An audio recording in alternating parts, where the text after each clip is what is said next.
through the broken peaks in long, serrated gusts that carried grit and ash and the far-off echo of guns. Between two cliffs lay Karsis Pass, a ribbon of frozen stone barely wide enough for the evacuation trucks still crawling toward the south. Captain Dax Corven stood above them on a battered emplacement platform, one boot braced on a crate of mines, the other buried ankle-deep in drift. His armor was scratched to the dull color of old pewter. The HUD in his visor painted the world in blood-warm red outlines. Vehicles, friendlies, heat blooms from the engines. Beyond that, the dark was alive with static. Below, the evacuation crews worked under sodium lights that swayed in the gale. Civilians stumbled toward the transports, faces wrapped in scarves, arms full of what little they could still pretend to own. Every few seconds, one of the shuttles lifted, engines beating the snow into halos, vanishing toward Vandrel City far down the valley. Rowe's voice crackled in his ear. "Captain, Convoy 3 reporting final load complete. We've got 2 hours before the Voreks reach line of sight." 2 hours, he said. "We'll give them 2 hours, and whatever's left of us." She didn't reply. No one ever had anything worth adding to that kind of math. A small figure slipped near one of the trucks, a boy in a patched coat trying to climb up after his mother. The woman was screaming something the storm shredded to vowels. Dax swung down the ladder, boots crunching.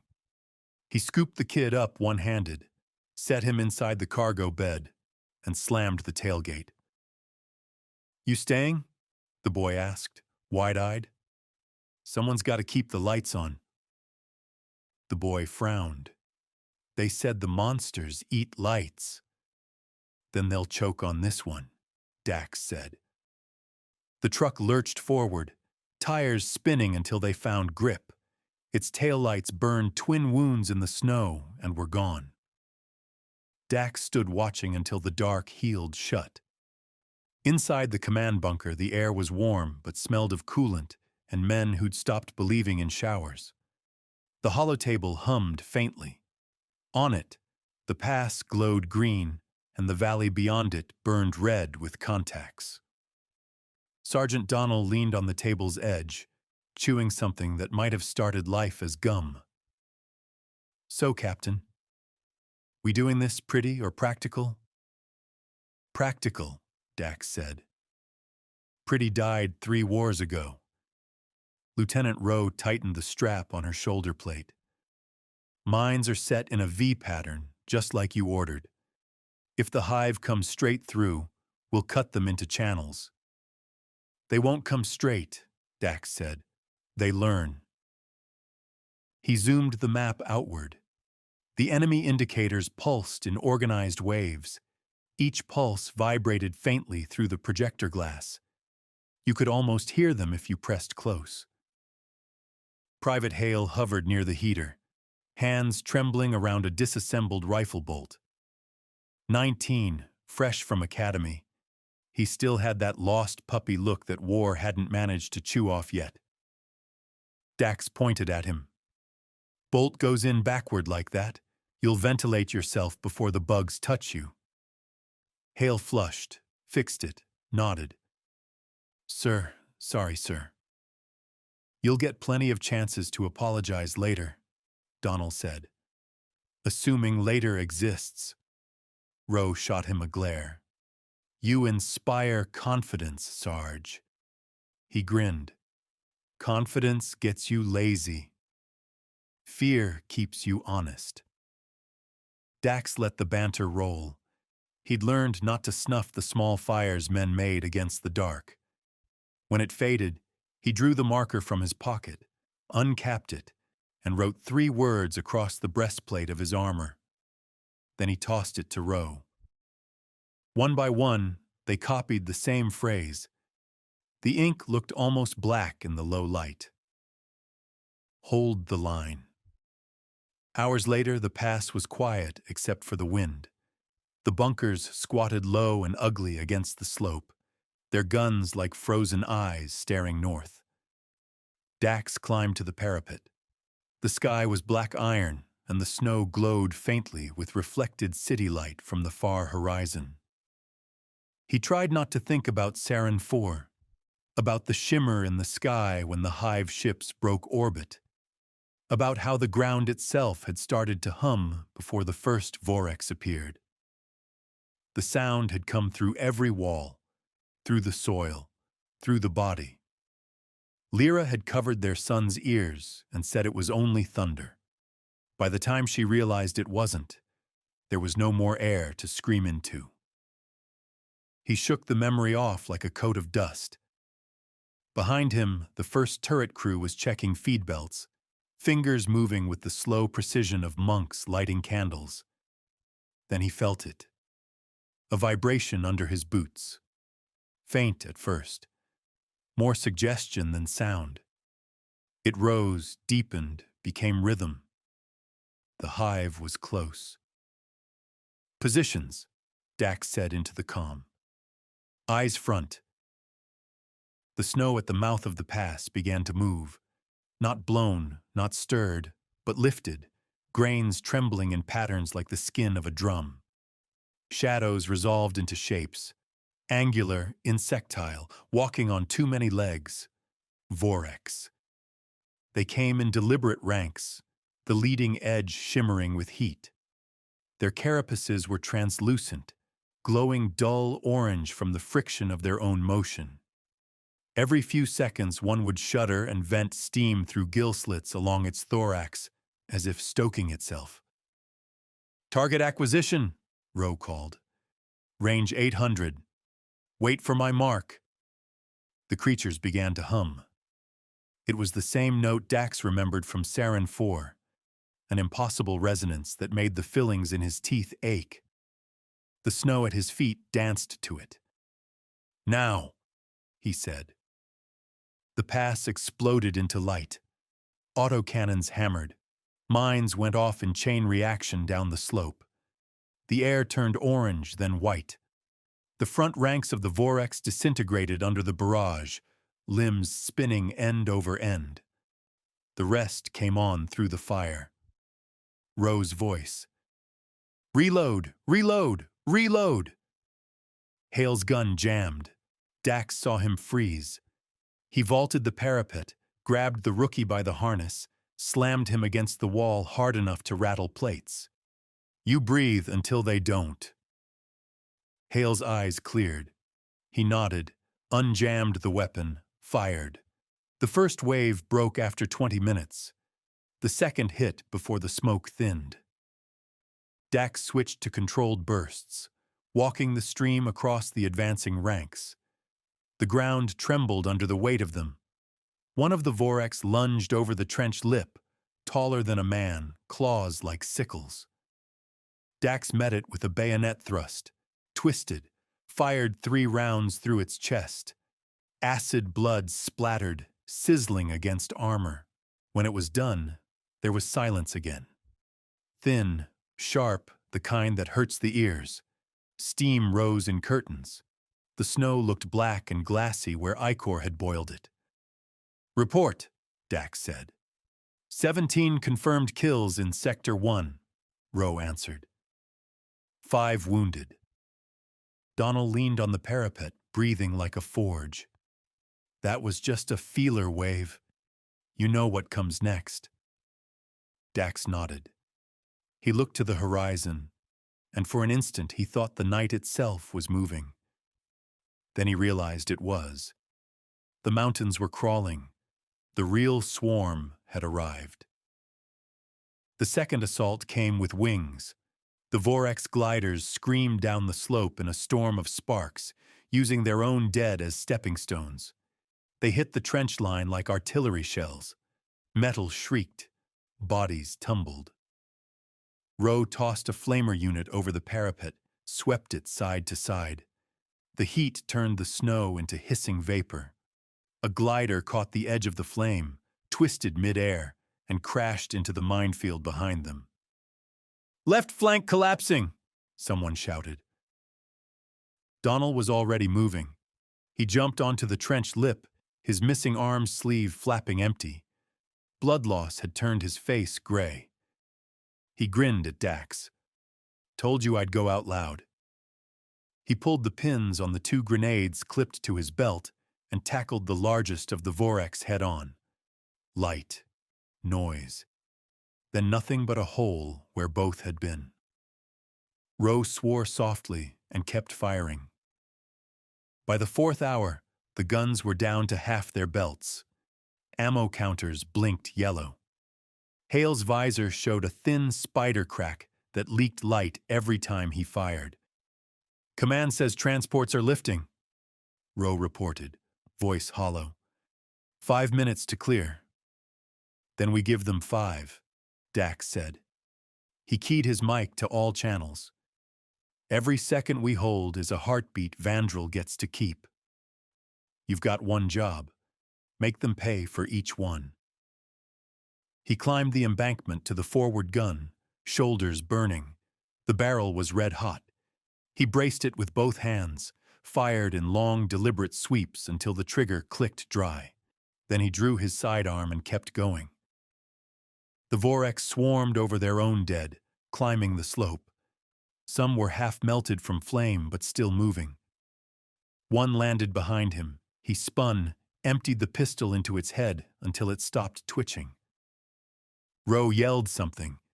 He couldn't hear. His world was muffled, tunneled, narrowed to muzzle flash and motion. When the smoke cleared enough to see, he realized the front barricade was gone. The cliff charges were exposed, the detonator half buried in snow. He knew what came next. He keyed the comm. "Ro, get them out." "Sir, that's an order." "Captain." He shut the channel. He could already feel the next tremor underfoot. The hive was reforming for the final push. Dax picked up the detonator, checked the manual arming lever. Then he set it down again. Too soon. If he blew it now, the Voreks would crawl through the rubble within the hour. He'd have to hold them here until the charges were buried deep enough under their bodies to seal the pass for good. He slung a fresh mag into his rifle, chambered it, and waited. The wind dropped. The world held its breath. The mountain began to hum.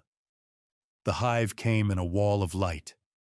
Thousands of eyes burned through the storm, all the same color as a forge. The resonance in the air thickened until it became a physical thing, pressing against armor plates, shaking fillings loose. Dax took one slow breath. The timer on his HUD marked 5 minutes. He smiled under the visor. "All right," he said to no one. "Let's finish it." He opened fire. The ridge disappeared in muzzle flash and fire. The recoil drove him backward a step, then another. He leaned into it. The hive broke against the barricades, claws scraping sparks, bodies piling in heaps that smoked under the heat of the guns. When the rifle clicked dry, he threw it aside, grabbed the flamer pack from a fallen soldier, and painted the slope with fire. The air turned liquid with heat. The smell was unbearable. They kept coming. He could see Ro's team retreating down the tunnel mouth, silhouettes flashing under the emergency strobes. Hale turned once, raised a hand. Dax waved back with the flamer still spitting fire. Then the blast door closed, and he was alone. The world narrowed to a flame tongue, and the shape of things trying to tear it from his hands. Dax Corven raked the slope with fire until the flamer pack coughed dry and died against his spine. The heat shimmered, turned snow to screaming steam, turned Voreks to blistered silhouettes that kept moving anyway, their inner furnaces guttering and flaring like dying stars. He stripped the flamer off, let it clatter away, and reached for the nearest thing with weight. A collapsed strut from the gun nest, steel and rebar fused together, edges ragged. He lifted it, felt the old pain in his shoulder bite, and swung. The first Vorek in range met the beam with its face. Carapace burst like glass under a hammer. The second came low. He kicked it aside, brought the beam down two-handed, and felt it jar his elbows clean to the sockets. Sparks acid. Screams that were more vibration than sound. He set his boots as if they had grown there. Snow slushed around his calves. The wind ran out of words. Another wave broke over the barricade. Claws reached. He cut them down. He moved the way a bell moves when struck. Heavy, inevitable, each swing a note. The beam rang against bone and armor, and rock sang a cold song that had no melody except refusal. His visor flashed a warning. Oxygen 38%. Then another. Armor seam breach, left hip. He ignored both. The body was a machine with lights on a panel. If he didn't look, they would not control him. A glider dropped out of the smoke and landed behind him, wings folding with a sound like knives stacking.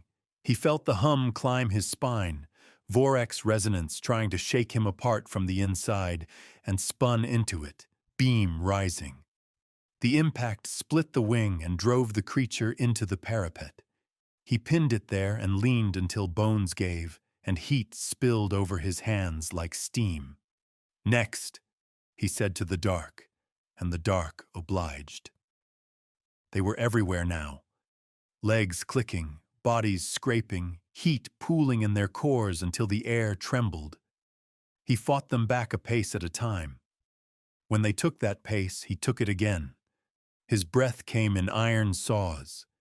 His ears rang, went quiet, rang again. A pincer slid under his left arm and bit down, teeth finding the seam, crushing, tearing. White light burst behind his eyes. He roared, grabbed the limb with his right hand, and pulled until the chitin cracked and the joint came away in a hot spray. He wheeled, used that severed limb like a scythe, carved through another Vorek's throat, stepped past the falling body, and crushed a third under his boot. The snow under him hissed and melted to black glass where his blood met it. The ridge shook, not from charges, from weight. They kept coming. He backed toward the detonator buried in the drift by his heel. No glass cover, no remote. He'd knocked the ice off it once and laid it bare to the storm because he hadn't trusted anything plastic between him and completion. 4 minutes. The thought landed like a flare in fog. 4 minutes until the transports found clear sky. 4 minutes until all the civilians he'd watched vanish into the storm would be beyond any help he could or could not buy them. 4 minutes to keep eating the ocean one mouthful at a time. He lifted the beam again. The edges were dull, clogged with carapace scabs, bent at the middle where he'd used it to lever a body off his chest. He swung anyway.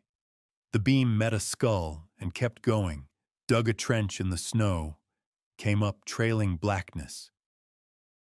A Vorek vaulted the barricade and landed in his ribs with both forelimbs, teeth punched through plates. He slammed his head forward, felt the visor crack on chitin, head-butted again until the world turned stroboscopic, then grabbed the thing by its mouth and tore. Heat blew across his face. He tasted metal and something bitter, like old pennies dissolved in hot vinegar. Another warning painted his vision. Cardiac load critical. He laughed without sound, and it went away. He spat blood into the snow and watched it freeze on contact, a dark flower with glass petals. Make it cost, he told himself, because that was the only order that mattered now. Make every inch cost. He threw the ruined beam, they were too close for it now, and took up a rifle from the ground, not caring whose it had been. The stock was cracked, the barrel scoured, the magazine half full.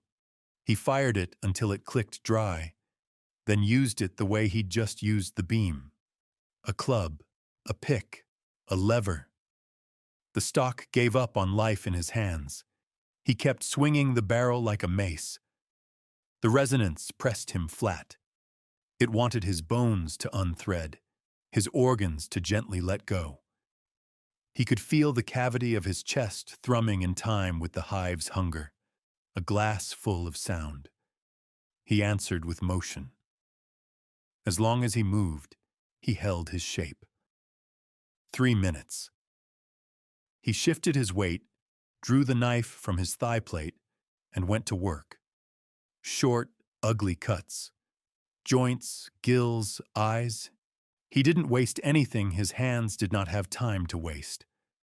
A shape larger than the rest pushed through the smoking bodies. A Vorek's alpha, spined and plated. A furnace behind glass, bigger by half again. It opened its mouth, and the resonance came pure and clean. A note that bent the air. "Come on," Dax said, and ran at it. He slid under the first strike and left the knife in its belly. He bent his body around the second, felt something go bright and wrong in his lower back, ignored it, reached up into the gill slits under its thorax and wrenched. The alpha reared, heat venting, eyes flaring. He stepped in close, wrapped his arms around its torso and lifted. He didn't lift it far. He didn't have to. He turned with it the way a man turns a door that doesn't want to open and threw it into the barricade. It went through, crunching rock and steel, and lodged halfway. He grabbed a grenade from the bandolier of a dead man and shoved it into the alpha's mouth. The pin came out between 2 fingers, slick with blood that might have been his or the world's. Light. Heat. The alpha became parts. The parts became smoke. He stood inside the blast's breath and let it push him back 3 steps. The world reeled and stood again. He let it. A glider knifed in from the right and hooked a claw behind his knee. He fell.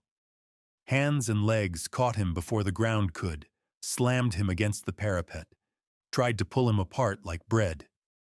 He headbutted, elbowed, found the knife again, stabbed until it broke, stabbed with the broken half until it went hilt deep in something that screamed at a pitch he felt in the enamel of his teeth. He crawled upright and saw the detonator through the snow streaks on his visor. It looked very small. 2 minutes. He reached for it.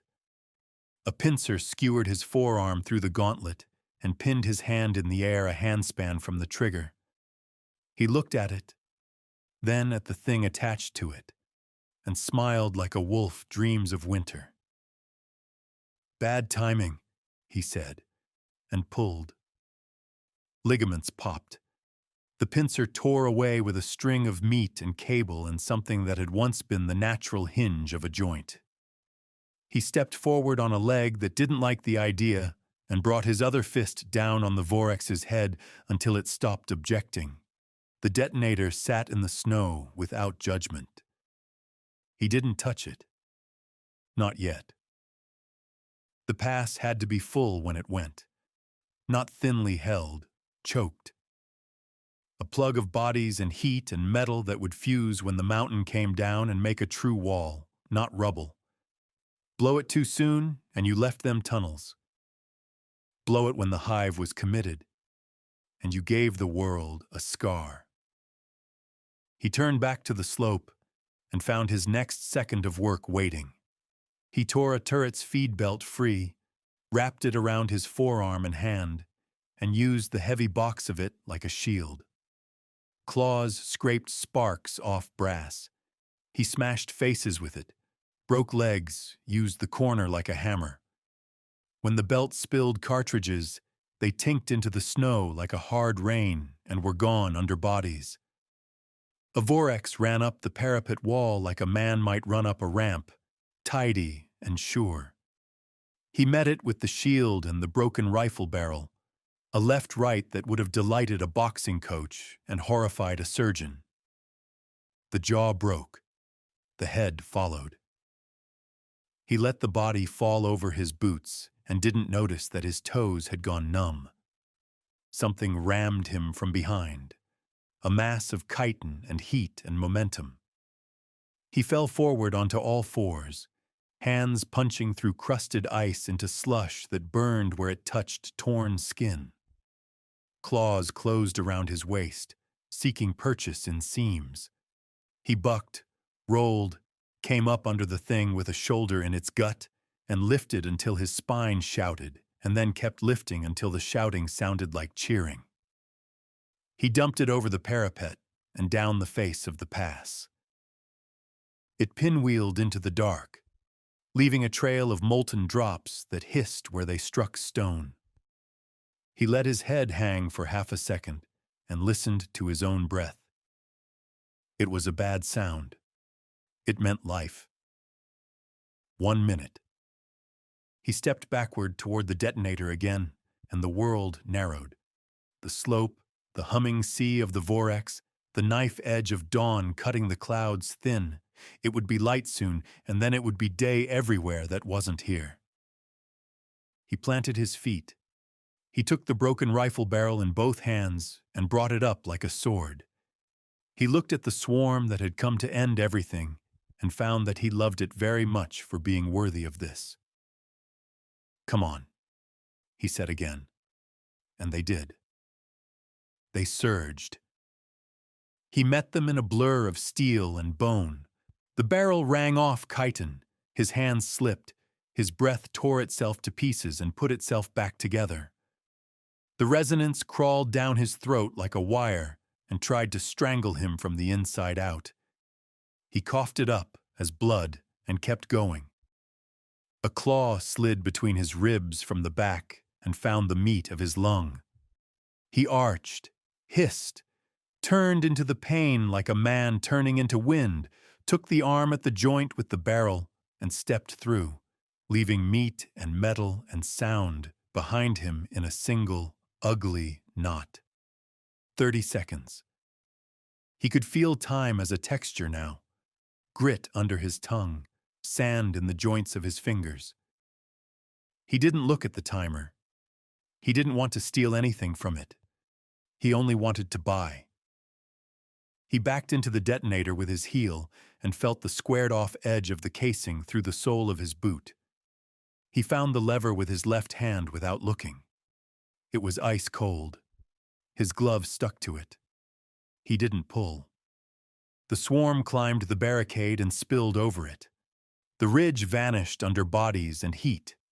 He swung, and everything he hit was replaced by something hot and eager and sharp. 10 seconds. Hale's voice cut through the static like a boy calling his father across a field. "Captain! They're clear. Do you copy? They're clear." He laughed, a sound that might have been a cough if it had liked itself less. "Copy," he said. His breath smoked in his helmet. The word fogged and froze and turned to glitter. He looked past the Voreks for a heartbeat and saw the sky change. The black softened. The thin knife line of light at the world's edge thickened to a blade. "Good," he said. "Good." He closed his hand on the lever. A pincer hit his wrist and drove it away. Instinct turned the motion into a punch. He broke the pincer, broke his own wrist, broke the leverage he needed. He snarled, grabbed the casing with his other hand, and slammed the heel of his palm down on the trigger. The detonator went from cold metal to a living thing in his hand. The mountain answered. Charges buried under the shelf cracked open the old faults. The world shuddered with a sound deeper than thunder, the kind you feel in the cradle bone of your skull and the nails of your toes. The parapet leapt under him. The barricade popped like ribs. The slope below folded in on itself like cloth being gathered by an angry hand. The Vorek screamed in harmonics that split the air. Bodies that had been climbing became bodies falling, then bodies flying, then bodies lost in a white howl as the cliff face peeled away and went down and kept going. The resonance that had shoved at his bones a moment ago met the older song of stone and broke on it like a child's voice in a cathedral. He stayed on his feet because there was nowhere else to be. He turned once, saw a wall of rock lift itself like surf and come toward him, saw the far ridge lurch and tilt, saw the sky tilt with it. He thought about a boy in a truck and a woman whose scarf had been too thin and a field somewhere that would not burn. He thought about nothing at all.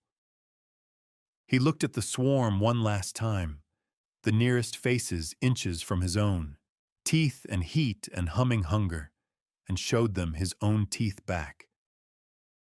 "Hold," Dax Corven said, and the word was not an order anymore. It was a description of the world. The wall came down. Stone erased light. Heat became pressure, became weight, became something that found every hollow in him and filled it with silence. The hum died. The wind died. Everything, for a moment that lasted exactly long enough, stopped. When motion returned, it was the slow settling of a mountain into a new shape. A breath taken after a long sentence. Dust boiled. Snow hissed. A broken rifle barrel spun once on the ground, ticking against stone, and lay still beside a trigger housing half buried in glassed ice. No voices spoke. No engines. The pass, what had been the pass, glowed and cooled.